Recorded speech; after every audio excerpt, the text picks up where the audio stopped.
Hey everyone, welcome back. This is my review of Magic Kaito Episode 2. Why the fuck did it take so long for fan subs of this series to come out? And apparently for people who watch it legally, which I don't, it hasn't even been licensed yet either, which is why really until yesterday, it's almost 4 o'clock a.m. on Tuesday. It came out on Monday though. Monday night, okay. Really late Monday night. And apparently it took that long for even apparently like no one's official has licensed it yet, so all reviewers had to wait to review it until this fan sub finally came out. And the site I usually watch my anime on, which is animefreak.tv, episode 2 still isn't out there yet. Are you fucking serious? But anyways though, aside from that, this was a really great episode of Magic Kaito. Okay? There's two major things in this episode that I want to talk about. First off, we learn basically we get the foundation of what the plot's going to be centered around here. Okay, and first off, before I get to that though, I just want to say I forgot to say this in my episode 1 review, but this is, for those of you who don't know, this is supposed to be a spin-off to Detective Conan. I have never read the Detective Conan manga nor watched any of the anime. So I don't know anything about that. Apparently, there was already a series called Magic Kaito at some point in the past, which was a spin-off to Detective Conan, and this is the remake of it. Basically, this is the full title is Magic Kaito 1412. So this is the remake of it. So yeah, and I haven't seen the original either. So anyways, though, back on topic here, we learned that there's these jewels spread around the world. Okay. However, there's one jewel and they're called the Pandora Gems. However, there's one cool jewel called the Blue Birthday, which Magic Kaito ends up stealing in this episode, but they end up getting it back. And supposedly, it has the ability to grant someone eternal.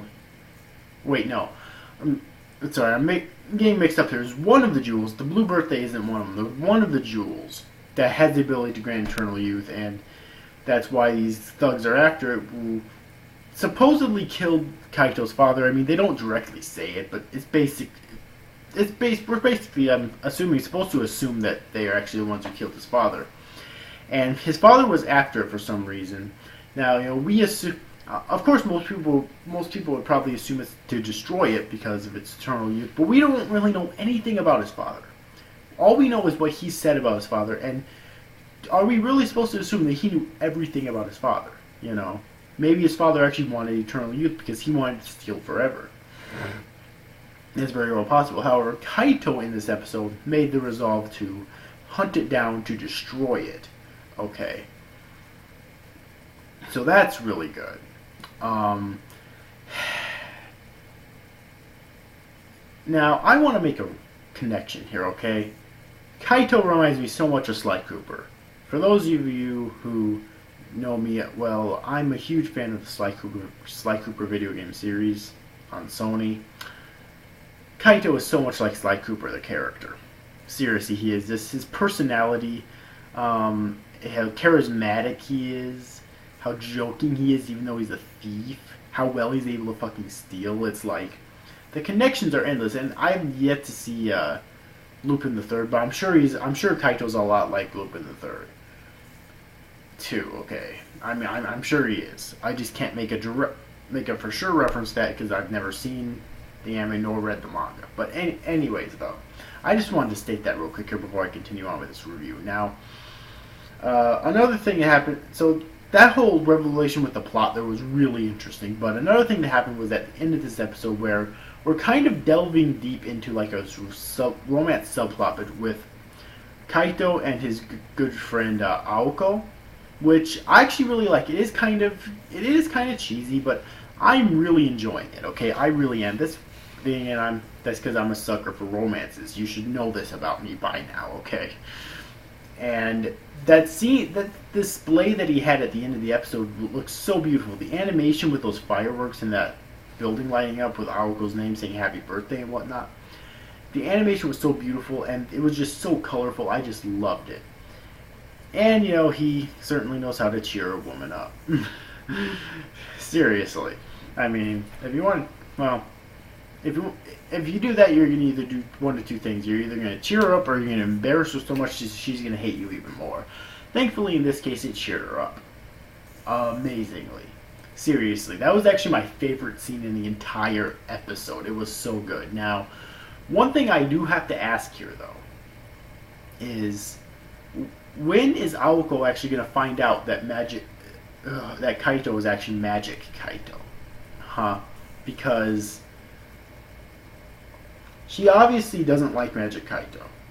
Okay, because she thinks that Magic Kaito is purposely just trying to tease her father, who's basically working his ass off to catch him. But actually, it's not the case. He's just trying to find and punish the murderers of his father. Okay. So I have two questions about this here. When is she going to find out? And when she does, how is she going to react to it? Okay, that was going to be very interesting. I really hope I see that soon, okay? Another thing I have to ask here is Kaito's father really dead? Because for all we know, he could still be alive today. Okay, like, again, we know little to nothing about his father. Like I said before in this review, everything we know about his father, he's stated himself, and are we really supposed to believe that he knows everything there's to know about his father? Own father, really. A thief like that, I'm sure he kept a lot of secrets from his son before his supposed death, so here's the thing, he could still be alive today, you never know. Okay. But anyways, bottom line, I enjoyed this episode of Magic Kaito. If you have yet to check it out, I definitely recommend that you do. Aside from the when you take the plot revelations in this episode and the romance subplot that takes place towards the end, well, technically throughout the entirety of this episode, but majorly towards the end, it all comes together, I think, as a really great episode, okay? I'm really enjoying Magic Kaito. I'm really glad I decided to pick this series up.